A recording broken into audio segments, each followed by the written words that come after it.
Hello, guys. Welcome to another episode of the We Are NYI podcast. This is the second episode, and as always, we have a wonderful lineup. And today we have a wonderful guest, a very special person. Some of you may know her, and I'm just going to let her introduce herself and just speak a bit of what she does. Okay.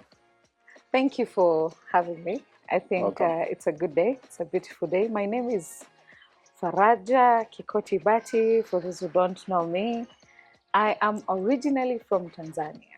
I was born there, from Iringa, specifically the southern part of Tanzania, Iringa. I am a second born from a family of 4. I have 3 other siblings, and I am a pastor's kid. Wow. I was born, yes. I found my parents already in ministry, and those are the people who raised me and mentored me in my journey. So currently, I'm also a missionary.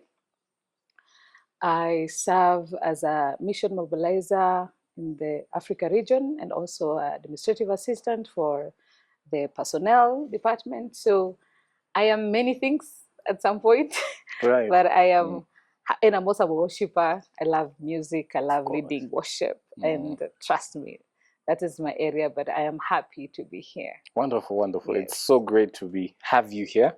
Also a pastor's kid, by the way, for those who didn't know. But it's just a wonderful thing, and I'm grateful for you making time to be here today. You have mentioned that you're a pastor's kid, like me. Yeah.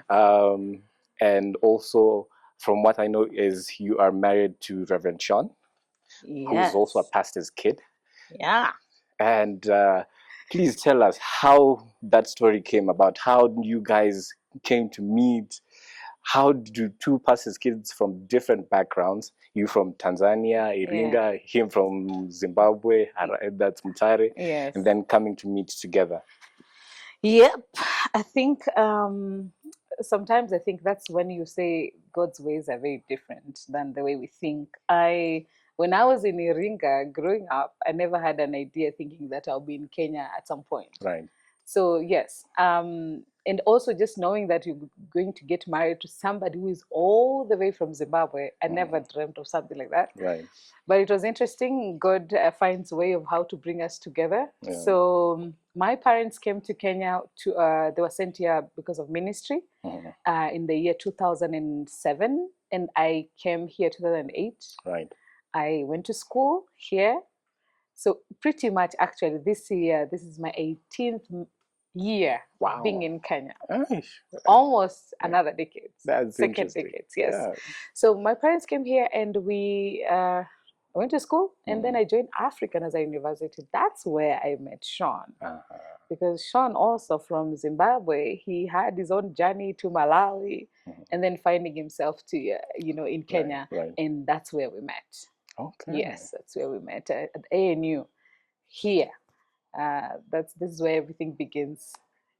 Yeah. ANU transforms whatever the world. Whatever begins here transforms the world. Exactly. Yes. Yeah. And we are transformed. Hallelujah. Hallelujah. Yes. Anyway, and from there, yeah. Now you guys are missionaries, both of you. Yes. At what point did you guys decide that we're both called to this? Yeah. Or how did that come about, rather? Yeah, as I said, that God really guide our steps. Pretty much, each one of us, God was preparing us in a separate way. For me, from my family and how I was raised, my parents, especially into ministry, from a very young age, I already knew that ministry is all about giving yourself for other people, serving, serving the great call that God has given you. And it meant, for me also, it meant moving, because when I was raised in our family, my parents moved a lot during ministry time. I will not tell you that I've never had places whereby I've spent, it could be 5 years and then we move. And then also within Tanzania, we moved a lot. So that, I think it was pretty much God preparing me, even though I didn't know that God will be calling me into cross-culture ministry. But making it short, I received specifically the call to cross-culture ministry to mission when I was around 18. A little bit, let me say young, maybe for some, maybe it's not very young, but for me at that moment it was still young. And then I didn't know what exactly God is calling me to do. Definitely, I had no clue of everything. Right. But I knew God has called me to serve. So Right.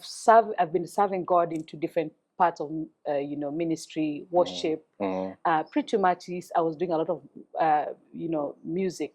Right. And leading worship in different capacities. And then also when I came to ANU, there was an opportunity whereby we were going for short mission trips to high school.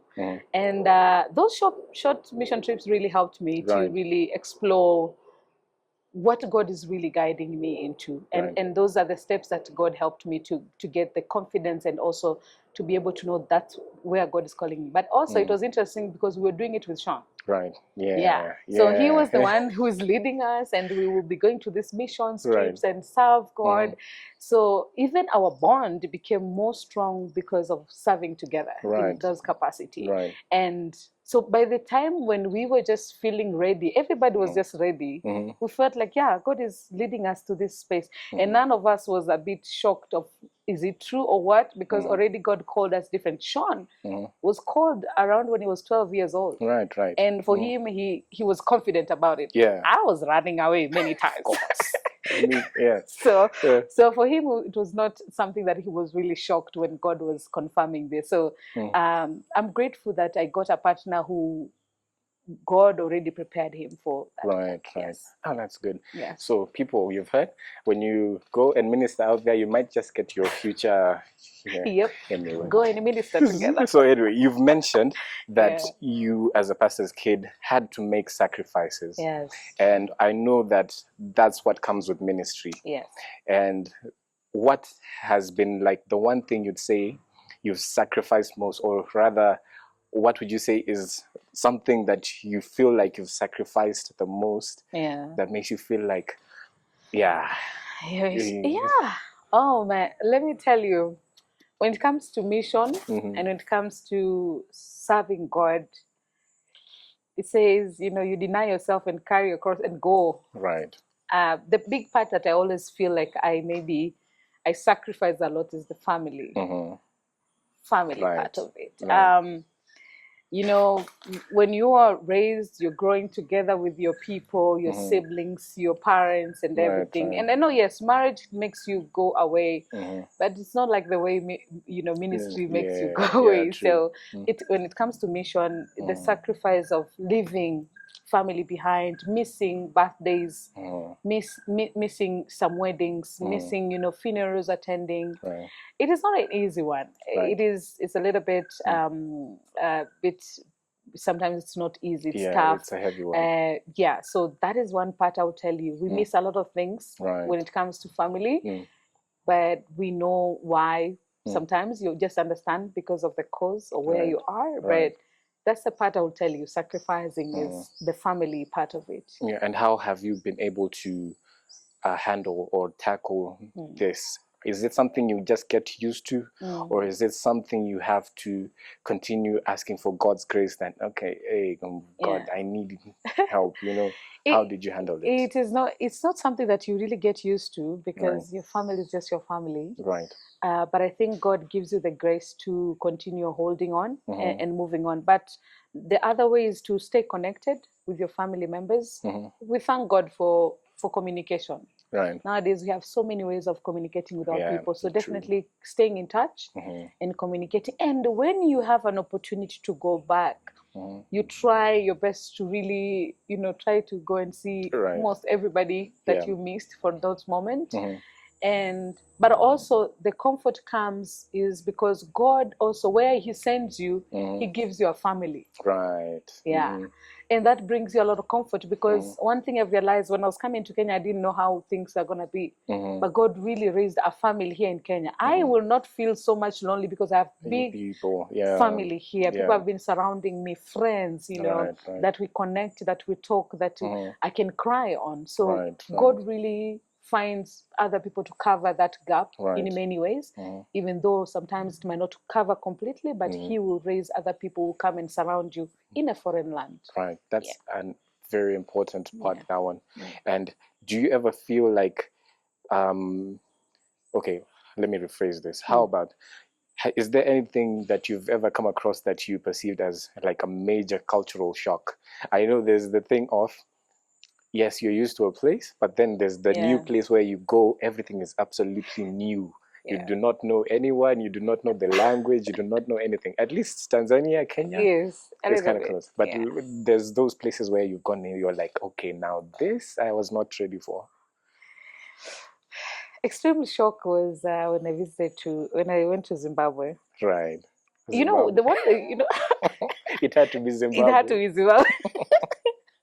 Because one thing I've learned about Africa is you need to understand that there are many things that we do like are really familiar to each other. Yes, that's true. Many things. And it's not extremely new.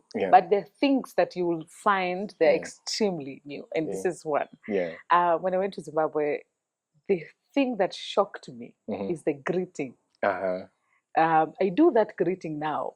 But long before then, it's still funny. It's still funny, yeah, exactly. Yeah, something that I do. I have never been able to meet some people who greet and clap hands at the same time. Just for the people at home, can you just show us how it's done? I'd love to see that. So when you're in Zimbabwe, when you meet, first of all, when you arrive, you greet each other, shaking hands like this. Right. That's a normal greeting, or hugs and everything. And then people sit down. Yeah. For me, naturally, we are done greeting. Yeah. If I have hugged you, I've hugged, I've given you a handshake. Yeah. We are done greeting. Yeah. But no, not in Zimbabwe. When they're after that, when they sit down, now specifically you take attention into greeting one another. That was new. Right. But also it's not just only that. There is clapping hands and kneeling down. Kneeling down was common to me because Tanzania, some of the tribes in Tanzania, we kneel down. That was not a shock for me. But now kneeling down and greeting people like you're clapping hands. This for women is the sign, and the men, they do this. So trust me, that was one extreme shock. The first day I was like, what is going on? Why are we clapping hands? So definitely, that's one shock. That's a major one. Yeah. On that note, okay, how about food? What's like some food you've had and you're like, no. Yeah. Or it was just one of those foods that's considered weird where you come from. Yeah. Now, there's, according to my mother, there's one food I found in Zimbabwe, but according to my mother, she said they were eating those things, but I've never seen it. Right. But still, I found it in Zimbabwe. Just know that. Yeah. My husband country was the first country that really exposed me into this. You learned firsthand before you even got information. Yes. Right. So what do you call this thing? At least you understand the name of that. Is it Madora? Is it Madora? Madora. Yes. So these are big caterpillars, right? Yeah. They're big caterpillars and they are black. Right. These caterpillars, I've seen them back home in the mango trees and everything. They're big caterpillars. But knowing that somebody can eat that, that was a little bit shock. Yeah. So they cooked it, and I'm one person who doesn't really reject food. I eat anything. Yeah. As long as it has a good taste. I just eat. Yeah. I try everything. Right. Until I feel like my body is refusing. That's when you're like. So I tried one, Madora, and I was like, it has some kind of taste, but I don't think so. I like it. Right. It's just there. Yeah, but I also think it's the look of them. Yeah. In one plate. When there are too many black. Yeah, they look a bit weird. They're in a soup kind of thing, but that's so scary. It's just not it. Yeah, so that one was really not easy for me. Yeah, definitely. That's not like everyone's thing. Oh, by the way, for those who don't know, Madura, it's Nopani worms. I know they're very common in the southern part of Africa, South Africa, Zimbabwe, I think Botswana as well, but other countries in Southern Africa. Yeah. So that was a shocker for me. Yeah. So. Right. Let me pull you back a bit. Yeah. You said you have friends and you have people that surround you, the people who pray with you and that like. Have you ever felt, which I think it happens to a lot of us, where sometimes you just feel you're alone There's no one who's there for you, especially Yes. if you're in a foreign land. Have you ever had that feeling, and how did you handle it? Oh yeah, it's a very common feeling. Because yes, even the friends that you have, they they might, yes, they know you, but there's a gap. Right. There's a gap always. You always have a gap somewhere. So yes, you have those moments whereby you feel like I'm alone, and especially if there are things that are happening back home that are very nice, or maybe something heavy, Right. and you feel like, excuse me, you're not able to go and Right. be part of them. So sometimes it's hard. And yes, I've had those moments whereby you feel like it's alone. It's alone, and I don't know what to do. Right. Yeah, That's true. yeah, it is tough. And how did you like handle it? Yeah, one thing I've learned to do. Let me not lie. I'm a loner in a way. So Right. those moments are very few because I can stay alone for a very long time. I Right. don't really Yeah. get shocked when I'm alone. Yeah, So, definitely. Yeah. but those moments when they come, one thing I've learned is to really keep myself busy. Right. Finding things that are entertaining Right. for me. And I had to learn. Nowadays, I love walking, taking long walks, maybe in the evening, an hour. Just go for a walk, just to take out my thoughts of just being alone. Because working, you can be in the office working 24 hours and not even think about other things. But I love going out for walking, but also still try to stay connected with the people that I know. We are close. I try to stay connected, and yes, and do some fun stuff without really feeling so bored. When you get so bored, sometimes it's really dangerous. So I get to find other activities to do. That's true. Yeah. So keeping yourself busy. Yes. Yeah, and I think it also helps the mind to basically recreate or create and just say that, okay, I can do this. And once you keep yourself busy, you find you improve in other places as well. You accept where you are. Exactly. You accept where I you are. am not where I could have been with everybody. I am Right. here. I am here. So I accept the condition. This is where I am. Then I need to find a way to live here. Right. At the moment. Right. And that's important. Right. That's very important. And on that note, what does success to you look like in this present day compared to maybe when you were younger or before you started this trip of, or this journey of ministry? Oh, wow. The wildest ideas that we had before then, thinking about success. Success was about positions, man. Getting a job, finishing school, graduating, you know, getting a job or buying cars. It was more material stuff, you know. Yeah. Really, that's what I was thinking. Building a big house. Oh yeah. Those are my dreams. Mansion. Interesting nowadays. I'm like, what? Where is that? Where are those dreams going? Yeah. You know. Exactly. Then the more I continued doing the work of God, or maybe just being exposed in many things, the only definition I can tell you right now I have of success is me being able to find my purpose, the will of God, and to fulfill it. Right. It is so satisfying when you're able to feel you have done what you were born for. Yes. Why you were created. Yeah. When you fulfill that, it's more peaceful. Yeah. It's more satisfying. Trust me. Right. That's a joy for me. I think, I think you've spoken for me as well on that part. I just have this feeling of whenever I'm doing what I am born for, what God called me to do, there's this level of satisfaction, there's this level of peace, there's this level of feeling like this is it. That's it. You're not thinking about I need this, I need that. Yes. But there's sometimes God has his own way of showing you that I got you. Yeah, because I think these other things are bonus. Right. They're bonus of success. Right. As in the material stuff are just bonuses. But the real success is really finding your purpose and really being able to fulfill the will of God of why you were created. Yeah. And that has been a good thing, you know, removing my focus into other things and now focusing onto the mission. Right, that's right. And like in this journey, what has been one of the best moments, or what have been some of the times where you felt like, okay, you know, this God really is good. This is really good. Yeah. Yeah, I think definitely we're talking about really doing things that I feel, wow, after I'm done, I'm like, this is it. This is where God wanted me to be. But also one thing I've enjoyed about it, especially the missions work part of it, is going around and meeting new people. Oh man, there are amazing people in this world. Right. And sometimes you can be in one space, you're thinking maybe we're the only ones who is doing these things, or maybe we know these things, so we're the ones.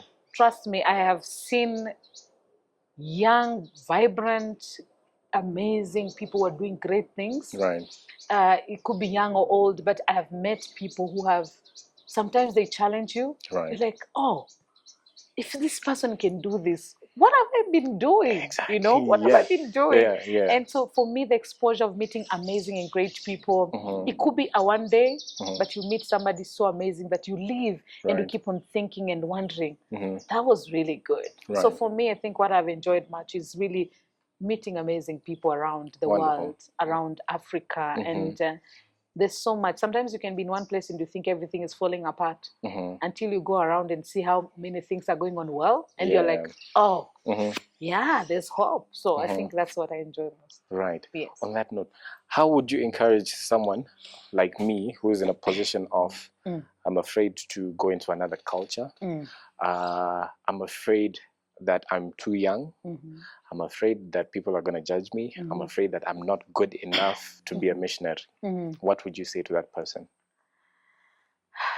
First of all, I think number one, it is good that you are afraid. It's a good sign. Right. That kind of fear is a good sign because it's a sign of awareness. Right. You're aware that this is not just a simple thing. You're right. This is not just an easy thing to do. And it's a healthy way of approaching stuff, because it's not always that fear translated to not going, not doing. No. Sometimes fear means prepare well. Right. Prepare well, you know. So being aware, first of all, of what you're not sure, because it is overwhelming. Right. Mission is overwhelming. You don't know the language. You're thinking about who will receive me. You're thinking about, will I get people who will be my friends? You know, all those things. So it is a valid way of thinking and approaching this manner. So number one is, after you are aware of this, then the number thing is to narrow down, what am I afraid of? Right. You know, because what you're trying to do is not to eliminate fear completely, but understanding what exactly am I afraid of. Right. So narrowing down, is it the language? Is it the whatever culture? Is it the assignment? Is it my skill set? Is it what exactly am I afraid of? And then when you narrow it down, then you're able to now prepare. Take time to prepare and seek opportunities. And for me, that I'll say, another way, as I said, for us, it was having these short missions that we were doing on campus that we didn't know they were shaping us and preparing us for the bigger mission. You understand? So most of the time, starting from a small approach, short-term missions, starting from your local spaces, move out from your just common area and go to another area that is going to help you to really see, and confirming that. But also asking, you know, some people, work with people who are mentors who can help you to also listen to you and help you to understand where exactly you're supposed to be going. But it's not a bad thing to be afraid. It's a good thing that sometimes it helps you to know that maybe I need to prepare more. Maybe I need to seek more guidance. Maybe I need to pray more. Maybe I need to, it is important. Right. Yeah. Yes. All right. So let's say I've done all those things. I am a person who's been going out for these short missions. Yeah. I've been preparing. I've been praying about it. And I'm at a point where I think I know where God wants me to be. Yes. What's the first step I should take? Now you know where you're supposed to be going. Right.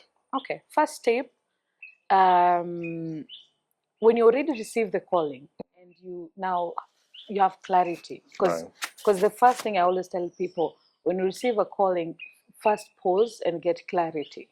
Don't make a decision quickly into, I need to go now or something like that. No. Most of the time, take time to reflect and pray about it. Get that clarity. Yes, you have received the clarity. Then who do I need? Mentors, the people who are close to you, spiritual leaders. They're the people who can help you to now affirm, help you understand what exactly is this all about. And they can help you guide and pray. But also, especially the good thing about the Church of Nazarene is we have platforms that can help you also find and start that journey. Like where the mobilization part of us, if you have that clarity of you, sometimes not even just having clarity, sometimes it could be just confused and all that, but you need somebody to help you figure out and understand. Right. Like mobilization, we have like a website. You go and send your application, and or maybe send your inquiry, and then somebody can reach out to you and start talking to you and help you to guide in that journey. Or go to your pastors, go to your, your mentors around, those who are around you, and see and have conversation with them. Most of the time you get encouragement when you have to talk to people who have been either in the journey, who have been there for a long time, and then they can help you, guide you. So that's the step I'll say. Pray first. Confirm that clarity is important. Honest reflection. Right. Honest reflection. If you have a calling, really, when you start analyzing what you're feeling, that feeling doesn't disappear. It actually becomes more clearer. Right. That's true. So when you get that confidence, then get people to work with you. Talk to somebody. Yes. There's this misconception about missions, I guess, especially in Africa. I think there's the notion that either being a missionary means you are coming from a Western country. There's the notion that being a missionary means you're a preacher. There's a notion that missionaries is just, people who are here to give, food, money, and stuff like that. What can you say to debunk that? Yeah, it looks like that in real sense, right? Sometimes, and maybe from the past history of mission, it sounds like that, because that's what maybe we saw. Right. But it's something that we need to correct gently. Right. Because that's not all about mission. Right. Those mission is for just not for pastors only. It's for ordinary people. It's for just normal people. When you read the book of Matthew 28, the Great Commission says, "All go and make disciples." There was no color there. Yeah. There was no names. There was no professional. There was nothing. It was all of us. Yeah. Because the main reason of mission is really to spread and make disciples, make Christ-like disciples. Right. That is the calling. That is the calling. Yeah. That one is everybody called into that, is invited into that. It has no specification. It's not for the holier than thou. It's not for the preacher only. God is calling everybody. If you even look at the example of when the disciples, when Jesus was calling his disciples, he called that, called the fisherman, called tax collectors. Yes. He called different kind of. He did. Yeah. He did not say, "Oh, let's go and call the Pharisees, the priests, the whatever." No, he called the normal, ordinary people. Yes. This is a sign to show that it is not about your theology knowledge or something. God has given us different abilities, and those abilities are the venues and methods that he wants to use to reach to his people.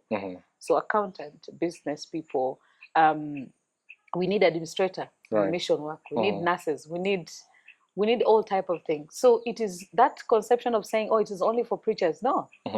When you look at a life, not many people go to church. Church is not a place that just anybody randomly wake up and go to church. That's right. Yeah. But banks, shops, malls, Muslims, Buddhists, whatever, everybody goes to those spaces. Right. And so it means when those who are in church, we need to come out and go to the market. We do. So it means we will not get people to come to church. They will not come. We need to go to where they are. So that's when it comes and say preaching and just, it is not, that is important, but it's not the whole definition of now mission work. No, mission work covers the holistic part of it. We need to be in the market space and not enclosing ourselves in the church. Wonderful. Yeah. Wonderful. That is so inspiring. Yeah. And just a word to the young people out there. A journey of 1,000 miles begins with one step. Yes. So take that step. Yeah. Go out there. God has so much planned for you. Yeah. Now, lastly, For the next speaker, you can ask them any random question. Okay. And they will have to answer it in our next episode. Okay. Any question? Any question. Any question. I would just want to know what is stressing them now. What is stressing them now? Wow. Yes. Okay, that's deep. What is stressing you now? They should be ready for that. Otherwise, thank you so much for blessing us. Thank you. It's been a wonderful, inspiring session. Thank you. I have been inspired, and I hope you have been too. And I hope we can get to talk more about these things. Oh yeah. Thank Yeah. you. I'm happy to be here. Thank you. This was really good. Thank you. Thank Those you were so good much. questions. All right. No, thank you. Yes. We will be updating you soon on when next we'll have her around. Definitely, we look forward to having her more and talking about missions and, you know, just the deeper aspects of missions. I know there's so much more we can learn. There's so much more waiting for us out there. So it's just an inspiration to you guys. And from here, I'd just like to say thank you. This has been the We Are NYI podcast. Please do subscribe, comment. If you have any questions, please do add them down there. When we look forward to having you and seeing you in our next episode. Till we meet again. Bye-bye. This episode is brought to you by Global NYI and The Cause. It's not just a call for young people to go, it's also a call for the whole church to create space, offer guidance, and invest in the young generation of missionaries and leaders.